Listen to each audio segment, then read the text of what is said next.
स्थापित करने का अवसर मिला है। इस एक्सप्रेसवे पर 9,000 करोड़ रुपए से ज्यादा खर्च किए गए हैं। आज से दिल्ली हरियाणा के बीच यातायात का अनुभव हमेशा के लिए बदल जाएगा। ये आधुनिक एक्सप्रेसवे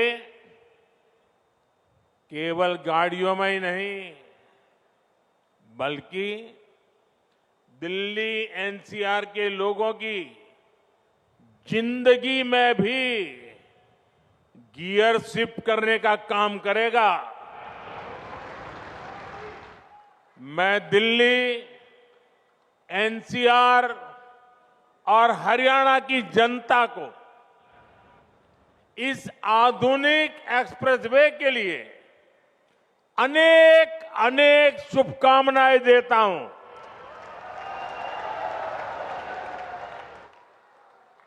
साथियों,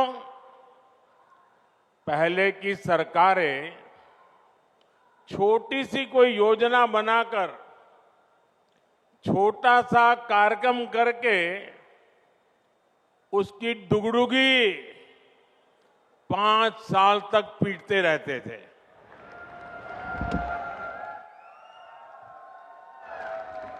वहीं भाजपा सरकार जिस रफ्तार से काम कर रही है, उसमें शिलान्यास, लोकार्पण के लिए समय कम पड़ रहा है, दिन कम पड़ रहे हैं जी।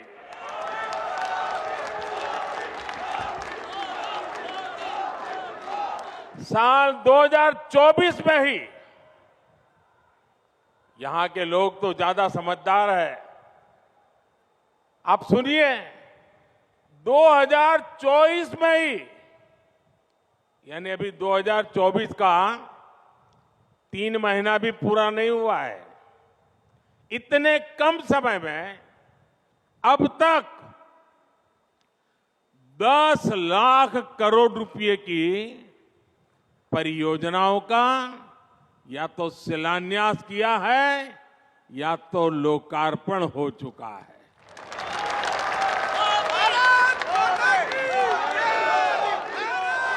और मैं जो कह रहा हूं ना, ये तो मैं सिर्फ उन प्रोजेक्ट की चर्चा कर रहा हूं जिनमें मैं खुद शामिल हुआ हूं। उसके सिवाय मेरे मंत्रियों ने, हमारे मुख्यमंत्रियों ने जो किया वो अलग। और आप देखिए, 5-5 साल में कभी आपने सुना नहीं होगा, देखा नहीं होगा।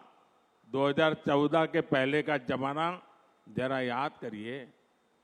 आज भी यहां एक दिन में देश भर के लिए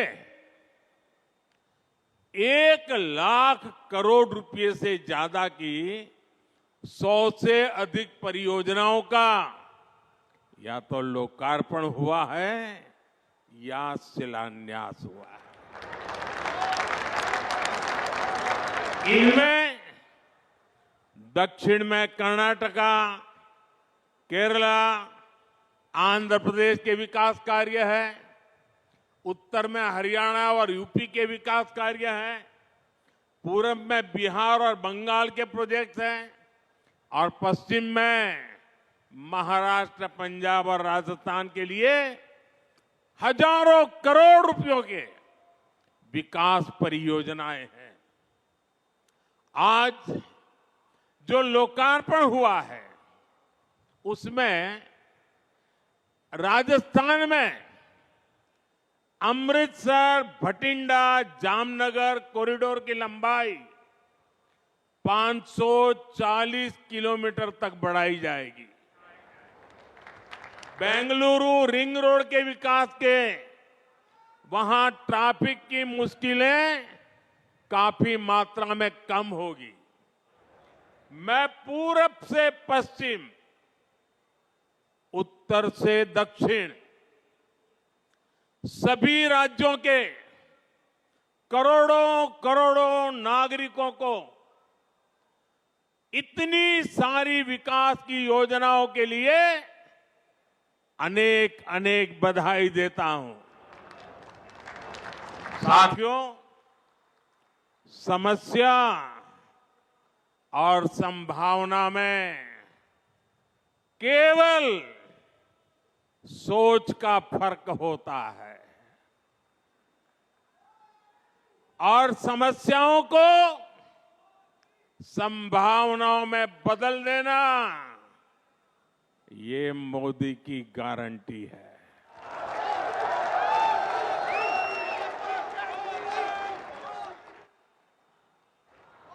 द्वारका एक्सप्रेसवे खुद इसका बहुत बड़ा उदाहरण है। आज यहां द्वारका एक्सप्रेसवे का निर्माण हुआ है। एक समय शाम ढलने के बाद लोग इधर आने से बचते थे। टैक्सी ड्राइवर भी मना कर देते थे कि इधर नहीं आना है। इस पूरे इलाके को असुरक्षित समझा जाता था, लेकिन आज कई बड़ी कंपनियां यहां आकर अपने प्रोजेक्ट्स लगा रही हैं। ये इलाका एनसीआर के सबसे तेजी से विकसित हो रहे इलाकों में शामिल हो रहा है। ये एक्सप्रेसवे दिल्ली में इंदिरा गांधी अंतर्राष्ट्रीय हवाई अड्डे तक कनेक्टिविटी को बेहतर बनाएगा। इससे एनसीआर का इंटीग्रेशन बेहतर होगा। यहां इकोनॉमिक एक्टिविटीज को गति मिलेगी। और साथियों, द्वारका एक्सप्रेसवे जब दिल्ली मुंबई एक्सप्रेसवे से जुड़ेगा तो एक नए अध्याय की शुरुआत होगी। पूरे पश्चिमी भारत में ये कॉरिडोर इंडस्ट्री और एक्सपोर्ट को एक नई एनर्जी देने का काम करेगा। इस एक्सप्रेसवे के निर्माण में हरियाणा सरकार और विशेषकर मुख्यमंत्री मनोहर लाल जी को उनकी जो तत्परता रही है, मैं आज इसकी भी सराहना करूंगा। हरियाणा के विकास के लिए जिस तरह मनोहर लाल जी दिन रात काम करते रहे हैं, उसने राज्य में आधुनिक इंफ्रास्ट्रक्चर का एक बड़ा नेटवर्क तैयार कर दिया है। और मनोहर लाल जी और मैं बहुत पुराने साथी हैं। दरी पर सोने का जमाना था, तब भी साथ काम करते थे। और मनोहर लाल जी के पास एक मोटरसाइकिल रहती थी, तो वो मोटरसाइकिल चलाते थे, मैं पीछे बैठता था, रोहतक से निकलता था और गुरुग्राम आकर के रुकता था। ये हमारा लगातार हरियाणा का भ्रमण मोटरसाइकिल पे हुआ करता था। और मुझे याद है उस समय गुरुग्राम में मोटरसाइकिल पर आते थे, रास्ते छोटे थे, इतनी दिक्कत होती थी। आज मुझे खुशी हो रही है कि हम भी साथ हैं और आपका भविष्य भी साथ है।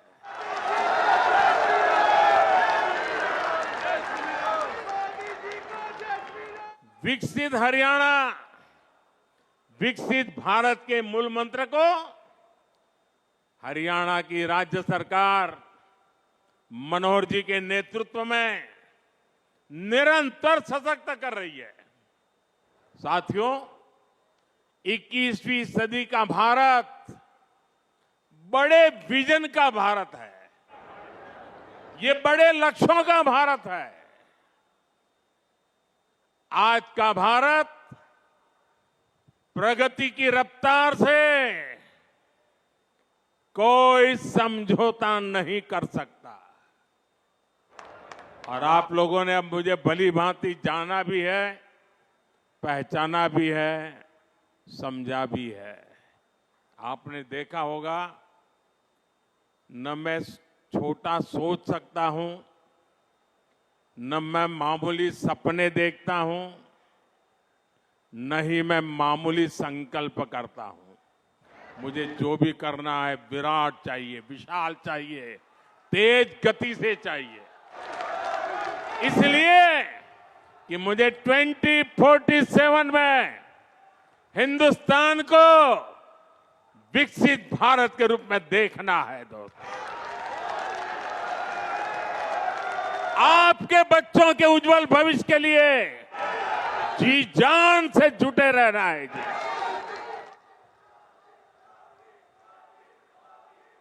साथियों, इसी रफ्तार को बढ़ाने के लिए हमने दिल्ली एनसीआर में होलिस्टिक विजन के साथ इंफ्रास्ट्रक्चर डेवलपमेंट का काम शुरू किया। हमने बड़े प्रोजेक्ट्स को तय समय सीमा में पूरा करने का टारगेट रखा।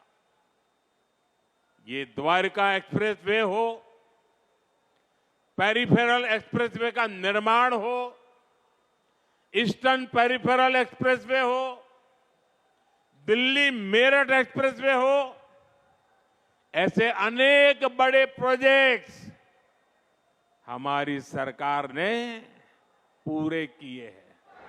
और कोविड के 2 साल के संकट के बीच देश को इतनी तेजी से हम आगे बढ़ा पाए हैं।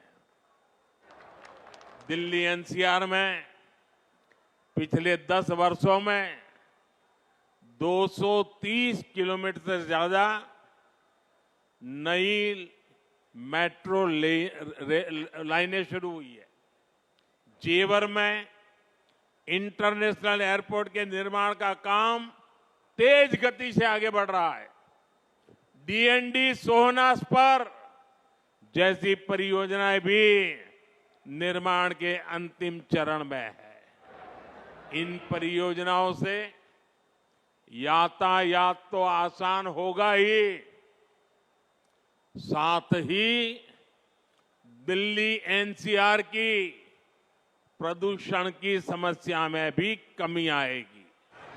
साथियों, विकसित होते भारत में आधुनिक इंफ्रास्ट्रक्चर का निर्माण और देश में कम होती गरीबी दोनों आपस में जुड़े हुए हैं। जब एक्सप्रेसवे ग्रामीण इलाकों से होकर जाते हैं, जब गांवों को अच्छी सड़कों से जोड़ा जाता है, तो गांव में अनेक नए अवसर लोगों के घर के दरवाजे तक पहुंच जाते हैं। पहले गांव के लोग कोई भी नया अवसर खोजने शहर तक चले जाते थे, लेकिन अब सस्ते डेटा और कनेक्टिविटी के डिजिटल इंफ्रास्ट्रक्चर के कारण गांवों में ही नई संभावनाओं का जन्म हो रहा है। जब अस्पताल, शौचालय, नल से जल और घरों का रिकॉर्ड गति से निर्माण होता है, तो सबसे गरीब को भी देश के विकास का लाभ मिलता है। जब कॉलेज, यूनिवर्सिटी और इंडस्ट्री जैसे इंफ्रास्ट्रक्चर बढ़ते हैं, तो इससे नौजवानों को प्रगति की संभावना अनगिनत अवसर लेकर के आती है। ऐसे ही अनेक प्रयासों के कारण बीते 10 वर्षों में 25 करोड़ लोग गरीबी से बाहर आ सके हैं। और लोगों की इसी प्रगति की शक्ति से हम 11वीं बड़ी अर्थव्यवस्था से 5वीं सबसे बड़ी इकोनॉमी बन गए हैं। साथियों, देश में तेजी से हो रहा इंफ्रास्ट्रक्चर निर्माण का काम भारत को उतनी ही तेजी से दुनिया की तीसरी सबसे बड़ी आर्थिक ताकत भी बनाएगा और इससे उतने ही ज्यादा रोजगार, स्वरोजगार के भी मौके बनेंगे। इस स्केल के इंफ्रा को बनाने में, हाईवे और एक्सप्रेसवे को बनाने में बड़ी संख्या में इंजीनियर्स और वर्कर्स की जरूरत पड़ती है।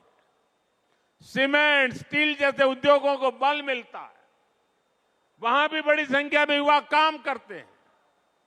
इन्हीं एक्सप्रेसवे के किनारे आज इंडस्ट्रियल कॉरिडोर बन रहे हैं।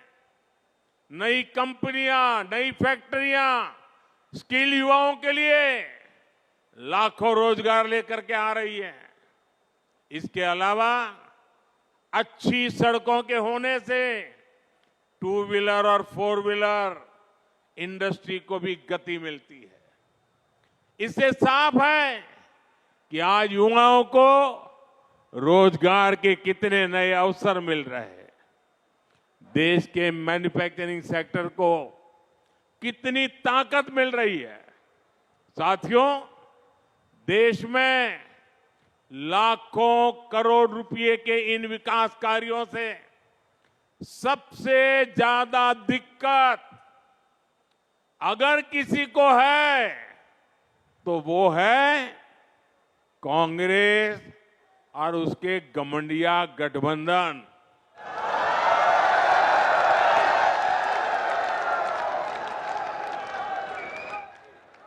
उनकी नींद हराम हो गई है। इतने सारे विकास के काम और वो एक की बात कर रहे हैं तो मोदी 10 और कर देता है। उनको समझ ही नहीं आ रहा है क्या इतनी तेजी से काम भी हो सकते हैं क्या। और इसलिए अब विकास के मुद्दों पर चर्चा करने की उनकी ताकत बची नहीं है। और इसलिए वो लोग कह रहे हैं कि मोदी चुनाव की वजह से लाखों करोड़ रुपयों के काम कर रहा है। 10 वर्षों में देश इतना बदल गया, लेकिन कांग्रेस और उसके दोस्तों का चश्मा नहीं बदला है।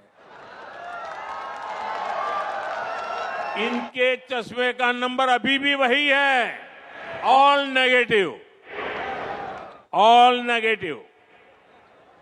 नेगेटिविटी और केवल नेगेटिविटी यही कांग्रेस और इंडी गठबंधन वालों का चरित्र बन गया है। ये तो वो लोग हैं जो केवल चुनावी घोषणाओं की सरकार चलाते थे। इन्होंने 2006 में नेशनल हाईवे डेवलपमेंट प्रोजेक्ट के तहत 1000 किलोमीटर एक्सप्रेसवे बनाने का ऐलान किया था, लेकिन ये लोग घोषणा कर करके घोंसले में घुस गए, हाथ पर हाथ रख करके बैठे रहे। ईस्टर्न पेरिफेरल एक्सप्रेसवे की बातें 2008 में की गई थी, लेकिन इसे पूरा हमारी सरकार ने 2018 में किया। द्वारका एक्सप्रेसवे और अर्बन एक्सटेंशन रोड का काम भी 20 वर्षों से लटका था। हमारी डबल इंजन की सरकार ने सभी मुद्दों को सुलझाया और हर प्रोजेक्ट को पूरा भी किया। आज हमारी सरकार जिस काम का शिलान्यास करती है उसे समय पर पूरा करने के लिए भी उतनी ही मेहनत करती है। और तब हम ये नहीं देखते हैं कि चुनाव है या नहीं। आज आप देख लीजिए, देश के गांवों को लाखों किलोमीटर ऑप्टिक फाइबर केबल से जोड़ा गया है। चाहे चुनाव हो या न हो, आज देश के छोटे शहरों तक में एयरपोर्ट बनाए जा रहे हैं। चाहे चुनाव हो या न हो, आज देश के गांव-गांव तक सड़कों का निर्माण किया गया है। चाहे चुनाव हो या न हो, हम टैक्स पेयर के एक एक पैसे की कीमत जानते हैं और यही कारण है कि हमने योजनाओं को तय बजट और तय समय में पूरा किया है। पहले इंफ्रास्ट्रक्चर की घोषणा चुनाव जीतने के लिए होती थी। अब चुनाव में इंफ्रास्ट्रक्चर के काम पूरे होने की बात होती है। यही नया भारत है। पहले डिले होते थे, अब डिलीवरी होती है। पहले